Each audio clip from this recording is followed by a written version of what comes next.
Ngiyaxolisa baba ngokudelitha ngithi uJesu Kristu inkosi. Ngiyabingelela ekhaya lezwi nasentabeni yendlu kaJehova kuyabonelela. Ngithi angibonge uNkulunkulu angenzele khona. Kade nginenkinga esinyeni kungathi khona into ehamba khona. Lobu buhlungu bengibuzwa bube sengathi imilenze iyakhathala ngingafuni ukuthi ngihambe. uNkulunkulu ngenzela umusa ngathatha lo mkhuleko okamhla ka-18 May ngabeka ifoni lana esiswini sami. Ubuhlungu baphela. Ngiyambonga uNkulunkulu. Ngithi uJesu Kristu inkosi. uJesu Kristu inkosi baba, ngiyabingelela kakhulu kubaba umpostoli uDr Nsibande nomama egameni lika Jesu Kristu inkosi. Siyambonga kakhulu uNkulunkulu, nginobufakazi. Ngimbonga kakhulu uNkulunkulu ngomkhuleko baba ongenzele wona. Sisakhuleka uRoma 10:9 nomkhuleko kaMay 18. uNkulunkulu senzele umusa-ke nathi.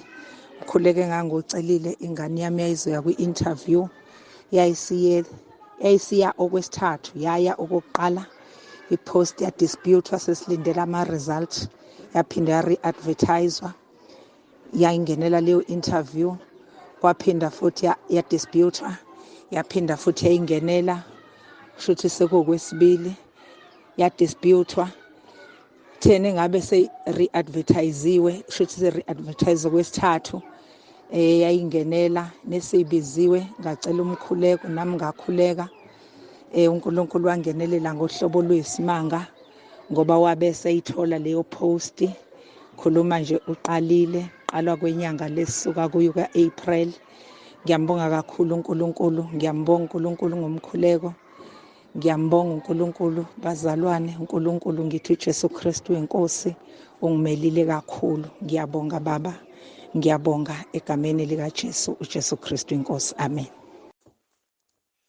uYesu Kristu uyinkosi, uYesu Kristu uyinkosi.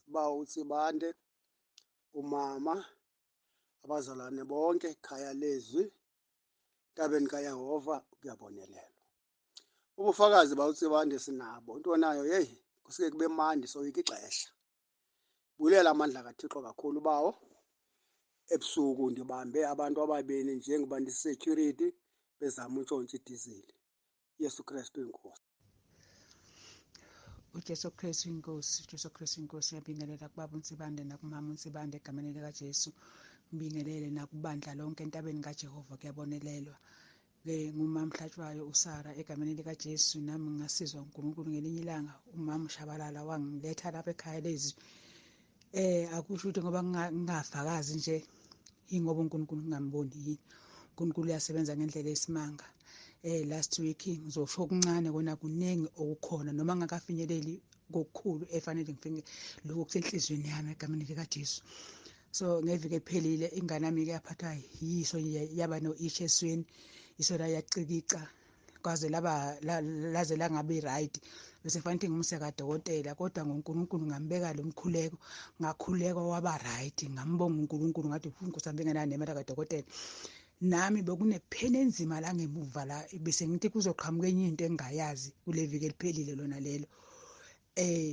Ngakhuleka bona laba seRoma, ngakhuleka ngabona kudeda, ngaba right, ngathi Nkosi yami ngabe ngi-right yini, ngathi angeke ngasheshi ukukhuluma mhlawumbe kusazobuya lento le, ake ngiyilinda angiyazi.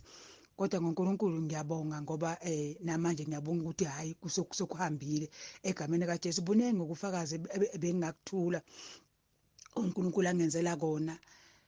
Akukho ufakazi omncane nobukhulu noma ngingakafiki kuloko engubhekile enhlizweni egameni likaJesu, kodwa kona kuningi uNkulunkulu angenzela kona egameni kaJesu. uNkulunkulu uyahamba nami endleleni nasekhaya ngabathumezelela, bagula bavaleka amehlo, bavuvukela amehlo ngalo mkhuleko, basinda. Bathi hey lo mkhuleko uyasebenza, basinda ngawo.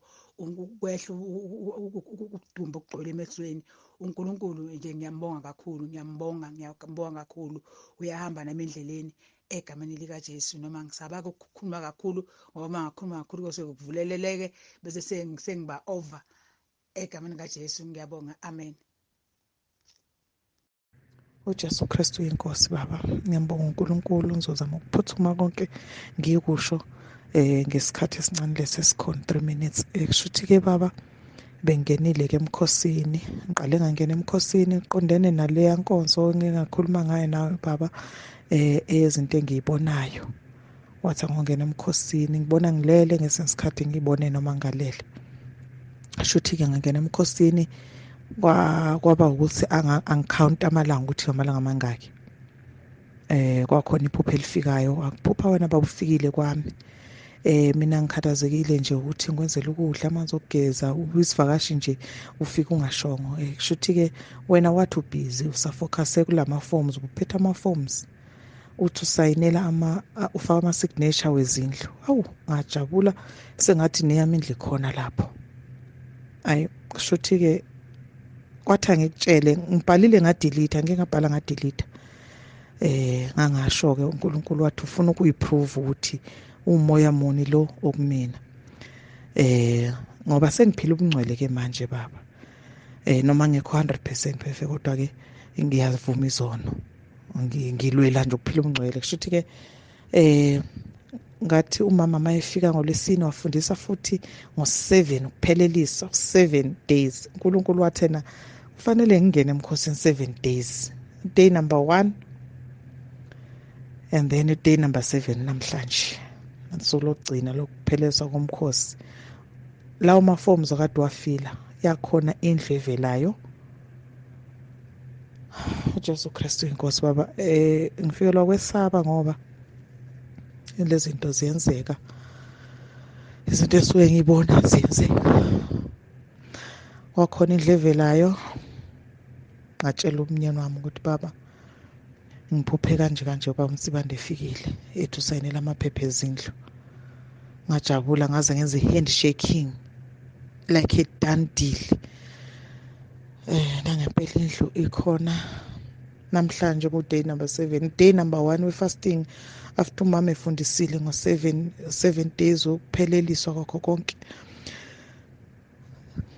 Isuku lokuqala namhlanje isuku le7 indlu bayi-approvile.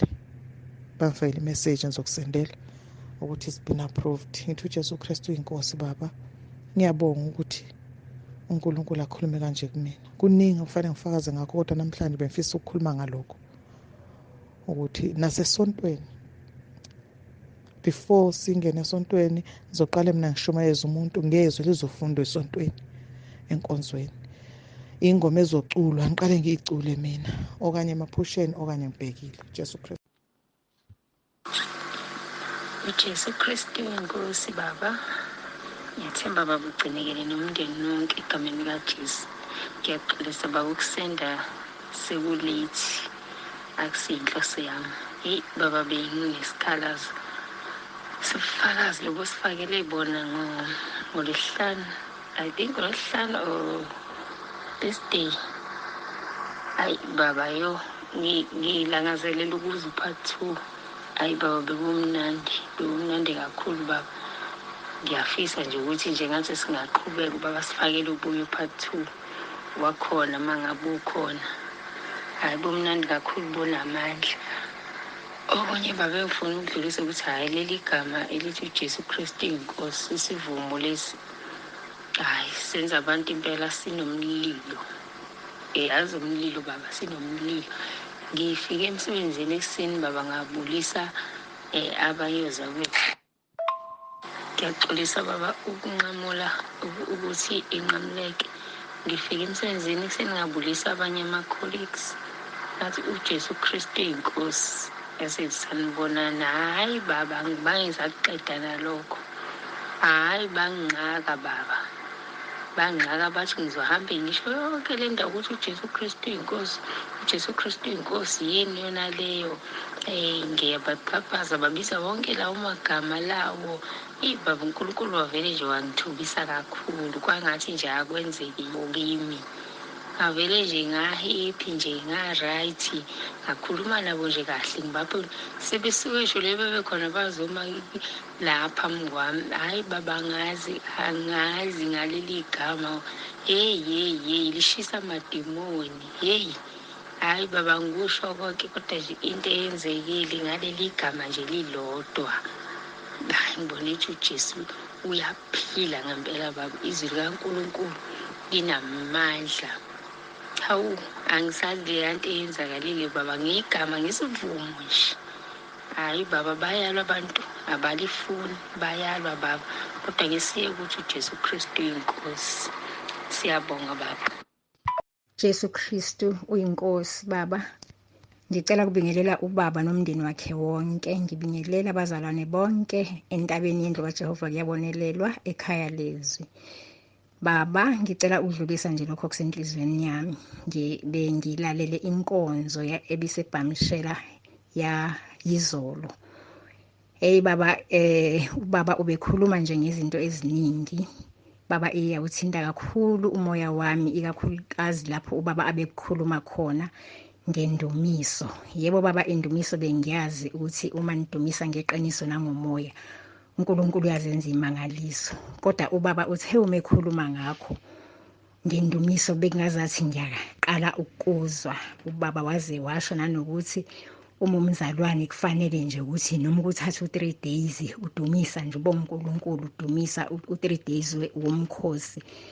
Hey baba, ngabuka ngathi ya iseyindi indlela umuntu akakaqali. Ngempela indlela ekukholweni baba ayikho lula. Sambonga uNkulunkulu waba ngendlela emangalisayo. Ubaba futhi into engithinte kakhulu indaba yehora lika-12.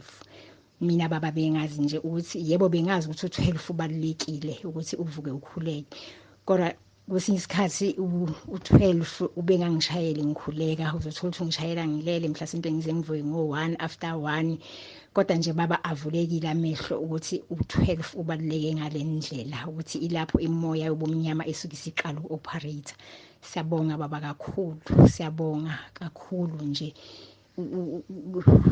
Ikhona lento baba eyenzekile kakhulu ekuthintile umoya wami. Ngiyambonga uNkulunkulu kakhulu baba. Nangomfundisi owayeDevil worshipper wagcina esengumfundisi, testimony yakhe baba iyamangalisa. Ngiyengabona nje ukuthi kuhle ngempela uhlala kuJesu, usuke ngempela uprotected ngendlela emangalisayo.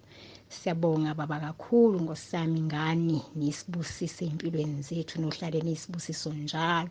uNkulunkulu anigcine baba, asigcinele nje nina. Siyabonga imfundiso zenu ezisimangaliso ezisivula amehlo.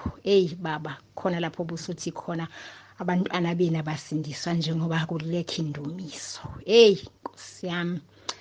Baba, siyabonga baba, siyabonga kakhulu. uNkulunkulu akubusise baba kakhulu nomndeni wakho wonke. uJesu Kristu uyinkosi. uJesu Kristu uyinkosi baba. Siyambonga uNkulunkulu osigcinile nakulolu suku.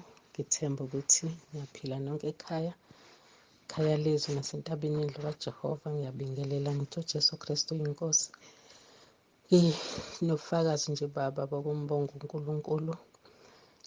Njengangilaphayana esikoleni ngitokoza ngakhona. Kuke kwahlayiza ingane, qala ingane nje yahlayiza. Hayi kwangathi mahlaye kuyaphela kwaqhubeka. Bayithandazela bebiza igama likaJesu, ingane yaqhubeka yahlayiza ingane ibhonqa igenqa phansi. Kuthe isigcino babiza mina ngoba khona abangaziyo-ke. Bengisize ezinye iy'ngane meyiphuma laphaya size emakhaya ngoba sigula, sisho izinto esiswini nje. Khona izinto esesiswini ziyibhonqa, ngibe sengiyinika umkhuleko lo kaMeyi 18. Hlale nayo phansi ithi ayisho lowo mkhuleko bese sisho amaroma 10 nayo ihambe siwazi nokuhamba ifike ekhaya. Bathe bengibiza-ke nami ngahamba ngibe ngikhuleka, ithi Nkosi ngibeka wena-ke phambili, ngicela ube nami. Ngifika ingane yayibhonqa, bayithandazela bathi uJesu Kristu inkosi, bathi uJesu. Ingane ingafuni lokho, ihlayiza nje ibhonqa. Ngase ngifika mina ngayibuka nje ngayibuka. Ngabona cha, hayi ihlaselekile impela imoya. Iyafika lento kimi ukuthi angibeke isandla nje esifubeni, ngayibeka isandla ngathi ukuthi uJesu Kristu inkosi. Yaqala yangasho kwanzima, yangasho ngathi ngofuna ihambele emoya ixoshe wena wothi uJesu Kristu inkosi. Yazi yazama-ke ngiyanqamulela, yaqala ukusho kungasho-ke yasho, ngaze ngayishiso kathathu yagcina isisho right. Emva kwalokho ngayibuza ukuthi kwenze njani, phethwe yini, yasho khona into lesiswini enyuka izomcima umoya. Ngathi hayi-ke ntombi, wena okufuna uqine uvume uJesu. Ngase ngivumisa-ke amaRoma 10. Ngathi ngibheka umkhuleko kwawo ukuthi u-WhatsApp yami u-update, ngase ngishisa amaRoma 10 ngekhanda, yasho emva kwami saqeda. Emva kwalokho ngakhuleka, hhayi emva kwalokho iyalulama. Ngiyambonga kakhulu Baba uNkulunkulu, yalulama. Noma sihamba yayisihambela.